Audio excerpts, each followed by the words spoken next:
Pravljica o kozličku Rogljičku in zdravilni moči. Današnja pripoved bo mogoče malo drugačna, malo bolj zahtevna in z veliko mero opisovanja. Ampak prav zato so tu mamice in oči, ki bodo radi pomagali, če bo potrebno kaj razložiti. Časi se hitro spreminjajo in pravih pravljic je malo, napredek pa nas sili, da moramo vsak dan vedeti vse več in se hitro prilagoditi novim zahtevam. In tako je tudi z novimi prigodami. Saj ne bo pretežko, kaj ne? No, pa pričnimo. Le kdo še ne pozna stare, ponarodele pesmice o edinstvenih in najbolj originalnih slovenskih kozicah. Cin, cin, cinderežnica, kje so kozice? Gori na skalci, kjer ni vodice. Ja, prav dobro ste slišali. Drežniške kozice so ponosne živali, ponavadi črne, včasih pa tudi srnastih in drugih prelivajočih se mešanih barv, ki se v tropih pasejo na pobočju Krasjega Vrha. No, lahko pa jih obiščete in si jih ogledate tudi v ogradah nad vasico Drežnico in drežniškimi ravninami, kjer med prostranimi planjavami stalno odmeva njihov me, me, najlepše smo mi, kozice iz Drežnice. Vasica Drežnica je pravi raj pod strmim pogorjem Krna, blizu Kobarida na Primorskem. A pravih drežniških kozic ni več prav dosti, nekaj čez 800, zato jih je potrebno še posebej varovati in spodbujati njihovo nadaljnjo rejo, da kot tako redka in zanimiva vrsta ne bi nikoli izumrla. Čeprav so drežniške koze zaradi načina reje skoraj na pol divje živali, je njihova vez s človekom zelo pomembna in jih rejci redno obiskujejo tudi v planinah, da jih pregledajo in presodijo, če morda potrebujejo kakšno pomoč. Drugače so kozice izredno trdožive in sposobne preživeti tudi najtežje razmere v gorah. In to je prav lepo opisano v prej omenjeni stari pesmici. Lahko preživijo v živi skali, kjer ni prav nobene vode in si zato največkrat potešijo žejo zgolj z jutranjo roso. Me, me, se oglašajo, čisto samostojne smo mi, drežniške kozice. No, vsi vedno govorijo le o kozicah, kar pa ni pošteno, saj vemo, da so moški kozji predstavniki še kako pomembni. Drežniški kozji samci so še posebej imenitni, saj se ponašajo z izrazitimi, značilno štrlečimi čopi na čelu in imajo tudi močno poudarjeno dolgo brado. Glava je robustne, malo izbočene oblike s kratkimi ušesi, na vrhu katere tičijo posebno umetelno ukrivljeni roženi rogovi, ki lahko zrastejo tudi do 1 metra. Kakšna lepota, da ji ni para, pa tudi nevarnega izgleda, kar že na daleč kaže, da z njimi ni preveč pametno zobati češenj ali jih namerno dražiti, še manj pa jih vleči za rep. No, pa saj se samo hecamo. Kozice tehtajo do kakih 60 kilogramov in so visoke do 2/3 metra. kozli pa so težji tudi za 20 kil in kozice močno presegajo tudi po višini. Čvrsto telo jim na koncu nog krasijo nadvse uporabni parklji, ki so izredno močni, saj jim morajo omogočati varno plezanje po strmih skalnatih pečinah in premagovati vratolomne previse. No, današnja pripoved bo tekla o kozličku Rogličku. Me, narobe! Joj me, seveda oprostite, napačno ste slišali, moral bi reči, o mogočnem drežniškem kozlu, tako strašnem, da bi zlahka preplašil še divjega gamsa ali v neenakem boju ugnal v rog celo pravega kozoroga. Me, verjeli ali ne, brez mene res ne gre, brez moje pomoči vse takoj umre, je ponosno meketal po gorskih planjavah. No, tako se je vsaj počutil naš kozliček Rogliček, ko je neutrudno tekal po nazobčenem skalovju ter vase zaverovan vzvišeno in ponosno smukal redko grmičevje, ki si je komajda izborilo na plan med ozkimi skalnatimi razpokami. Smešno ime so mu nadele navihane kozice iz lastne črede. Namerno so ga dražile, saj jih je njegovo postavljanje, napihovanje in napenjanje mišic prav zabavalo. Rogliček je imel res malo manjše roge, daleč od tega, da bi se približale vsaj polovici dolžinskega metra, ampak zato, po pravici povedano, sam sploh ni vedel, saj v bližini ni bilo najmanjšega jezerca ali mlake, kjer bi v odsevu gladine lahko občudoval svojo enkratno podobo.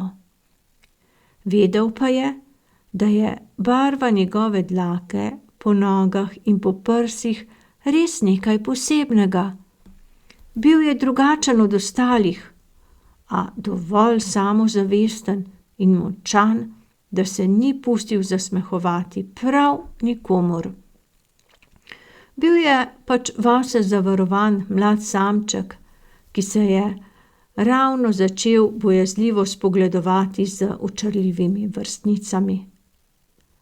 Najbolj ga je motilo, ker so ga kljub temu, da je bil skoraj atletske postave, kozice včasih klicale kar ta bajsasti. Kakšen bajsek in debeluhar neki, se je čudil in jezno puhal v zrak. Saj nimam niti kančka sala, te vražje, koze neumne, kakšne nesramnice, se je hudoval. Saj res, morate vedeti, da je za kozji rog tega območja značilna in še posebno zanimiva prav široka paleta različnih barv njihove dlake in prelivajočih se vzorcev, po čemer so jih rejci tudi prav smešno poimenovali. Saj ne boste verjeli, ampak črne koze imenujejo kar tasajaste, tiste z rjavo obarvano dlako na vratu pa ta ribaste. Kakšna neverjetna človeška domišljija, porečete. Kozice s sivo obarvanimi dlakami med črnimi pasovi kličejo kar ta zelene, z dolgo dlako ta cevnaste, tiste z deloma oranžno barvo pa kar ta rumene. Kaj takega verjetno še niste nikoli slišali. No, in opisovanja še ni konec. Tiste s pasom rjavo-sive barve so domačini poimenovali golobaste, tiste z bolj poudarjeno rjavo barvo pa gamsaste. In da ne boste mislili, domišljijskemu izmišljevanju in pridajanju imen še ni konca. Bele koze s črnimi lisami so blekaste, z daljšo dlako na stegnih in hrbtu pa cimbaste. Čisto svetlo bele, skoraj brezmadežne koze pa so verjetno zaradi nemškega vpliva rejci poimenovali kar tavajsaste, ki jim po domače rečejo kar tabajsaste. Res neverjetno. Takih različnih opisov ene same in tako redke vrste živali boste res težko srečali na enem mestu. No, in lahko samo ugibate, kakšne barve dlake so prevladovale pri našem kozličku Rogličku. Sam bi si verjetno najbolj želel temnih in rjavih dlak, s čimer bi bil kar najbolj podoben veličastnim gamsom. Na njegovi koži pa je prevladovala bela in svetla dlaka in je zato dobil še poseben nadimek. Tabajsasti rogliček. Me, pazite se! Ko se razjezim, naj jo vsakdo raje kar hitro ucvre, se je hudoval, ko se je kdo ponorčeval iz njegovega imena. Me, vam že pokažem ostre roge. Ampak res čudno, lastniku črede je bil tabajsasti beli rogliček najbolj pri srcu. Na gorski paši so namreč koze različnih lastnikov razkropljene povsod in tisti, ki pride na planinski obhod, navadno poskrbi za vse živali, ne glede na to, čigave so. Priboljške jim daje tako, da mu jedo z roke, saj tu velja nepisano pravilo, da se kozam nikoli ničesar ne meče na tla. Me, kje so moje dobrote? Je tabajsasti hitro priskakljal in v hipu izpraznil lastnikovo roko. Su, ti mali lepotec, podari mi zdravja in miru, mu je le ta kot vedno govoril. Lastnik je namreč verjel, da ima zaradi svoje redkosti beli kozu posebno nadnaravno moč in da lahko zdravi številne bolezni, zato ga je vedno skušal še malo pobožati, rekoč: Saj, dalj ko bom ostal z njim v stiku, več zdravilne moči mi bo podaril. Tako so vsaj mislili vsi, tudi v vasi, in tabajsastemu dobrot ni nikoli zmanjkalo. Zopet se prilizuje gospodarju. Kakšno goljufivo revše! So še vdaleč meketali razkropljeni člani črede in zavidljivo vihali nosove. Bajsi, vzdravi še mene, kakšna zdravilna moč neki, ta je pa res dobra. So se še posebno ljubosumno pridružali starejši kozli. Saj je tak, kot da bi padel vzvrhan koš belega perja ali pa da ga je ravnokar pobelil sneg. Vendar se tabajsasti roglič za take opaske vsaj na zunaj vse večkrat nalašč sploh ni niti zmenil, in ker mu je človekova pozornost nadvse godila, je ljudem namerno dovolil, da so ga navkljub hudi jezi ostalih rogličev nepretrgoma gladili po hrbtu. Domačini so se večkrat upravičeno čudili neverjetnim kozjim sposobnostim. V času paše so koze že na splošno popolnoma odvisne zgolj od svoje iznajdljivosti in če naravne razmere le dopuščajo, lahko preživijo tudi, če se ob koncu leta sploh ne vrnejo v hlev.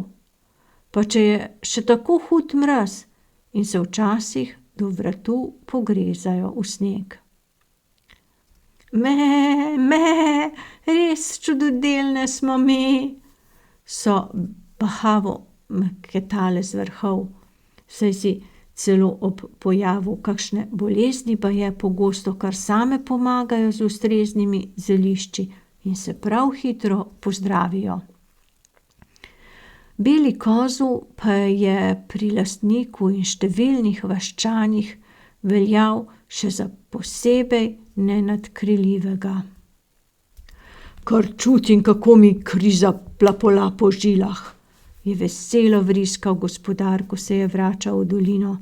Ta beli kozliček je res nekaj posebnega in bi verjetno zmogel ozdraviti še namišljenega bolnika, se je hahljal, ko je kar poskakoval od neverjetne moči in židane volje.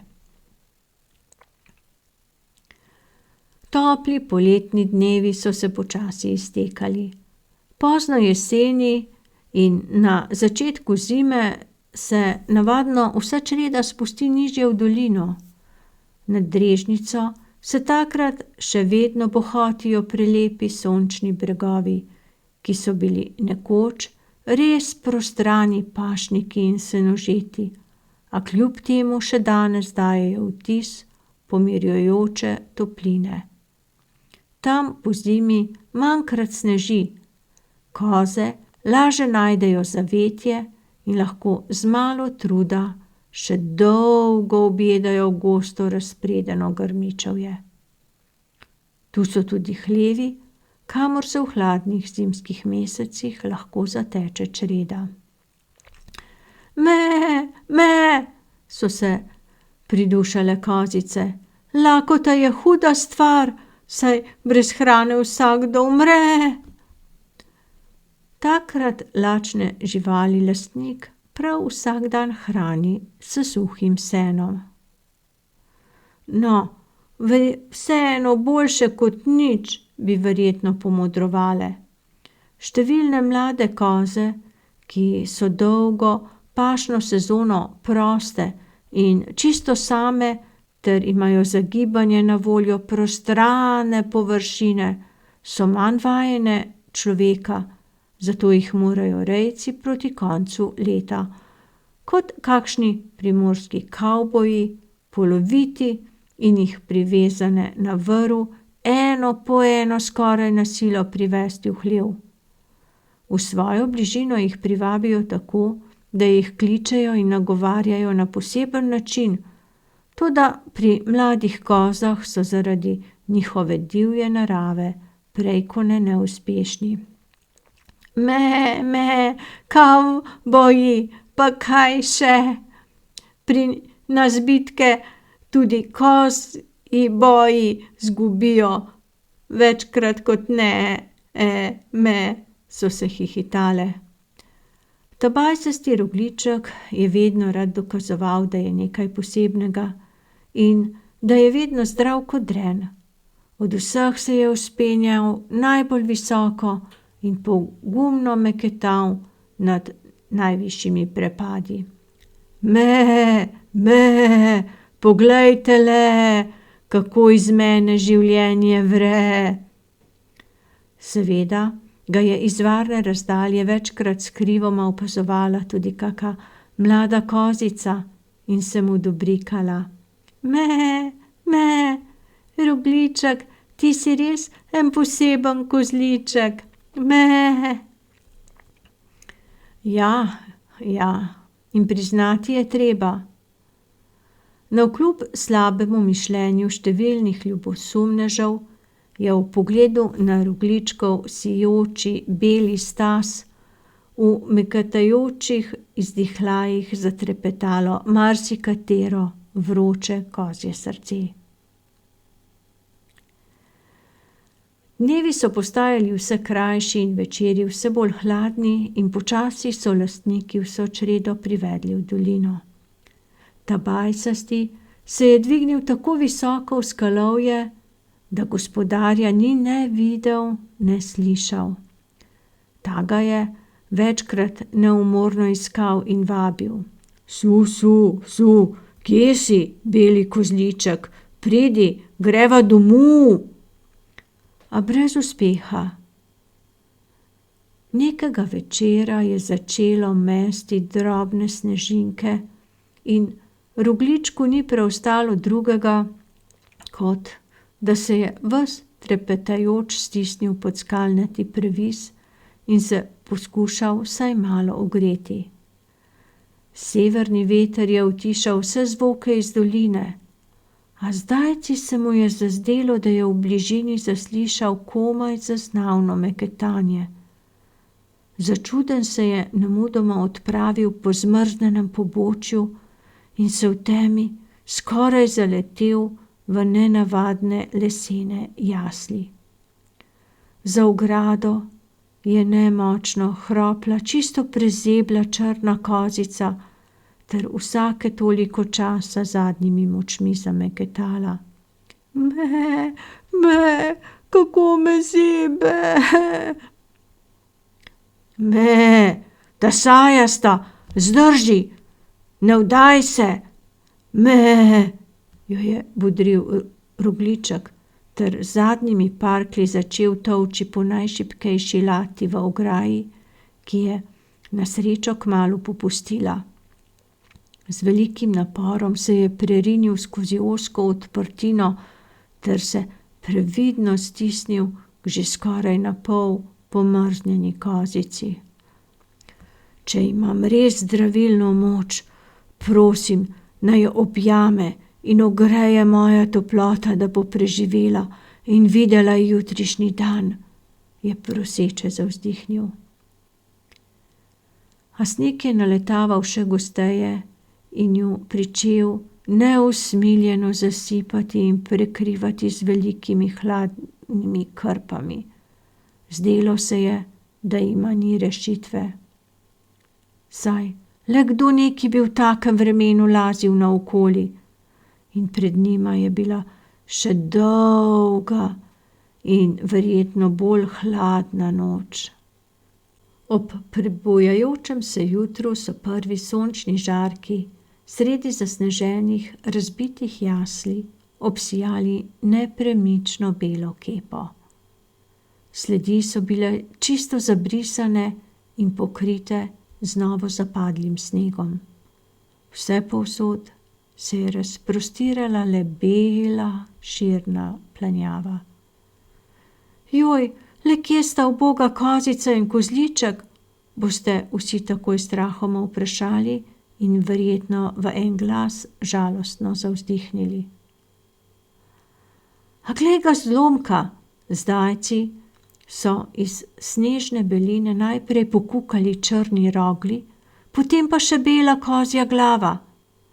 Rogliček si je z nekaj sunkovitimi gibi pri priči otresel sneg s pomrznjenega čopa na čelu. In neverjetno, zdajci se mu je pridružila še ena glava, črna kot ogle. In obe živali sta se začeli hipoma okorno in stopicaje postavljati na premrle noge. Joj, še sva živa, rešena sva, je v nepopisni sreči skoraj zaihtela kozica. Ime mi je Saja. Kako pa tebe kličejo, moj veliki rešitelj? Se je hvaležno zazrla v Roglička. Ja, veš, jaz sem beli kozu, zdrav kot dren in številnih imen. Najrajši pa vidim, če me kličejo kar ta zdravilni, hotel sem reči Zdravko. In oba sta se prešerno zasmejala. Saja je dobro vedela, kako Roglička kličejo njene sestrice. Ko sta se kasneje oba varno vrnila v dolino, je gospodar skoraj zajokal od sreče. Mislil sem, da sta izgubljena za vedno. Številni rejci namreč lesene jasli uporabljamo za pomoč pri lovljenju. Vanje natrosimo krmo ali sol in ko koza potisne glavo v režo, da bi jedla, se ji jasli zaprejo, se je začel skesano opravičevati. Navadno jasli postavimo na območja, ki so dobro vidna iz doline, tako da lahko hitro opazimo ujete živali in se takoj napotimo k njim. Saja pa je zaradi snežnega meteža ostala ujeta več dni in brez Zdravka ne bi nikoli preživela. Res si izjemno bitje, ti moj dragi kozliček, je Jeclaj pripomnil in ga nežno pogladil po hrbtu. Sedaj so se prav vsi zavedli nadnaravnih moči belega kozla in tudi stari, prekaljeni samci so od sedaj z globokim spoštovanjem zrli na našega junaka. Kasneje sta se s kozico Sajo še posebej zbližala in kmalu so za njima igrivo tekali in se po gorskih višavah preganjali tudi črno-beli kozlički. Ta bajsasto sajasti, bi takoj rekli dobro poučeni domačini. In naše pripovedi je konec.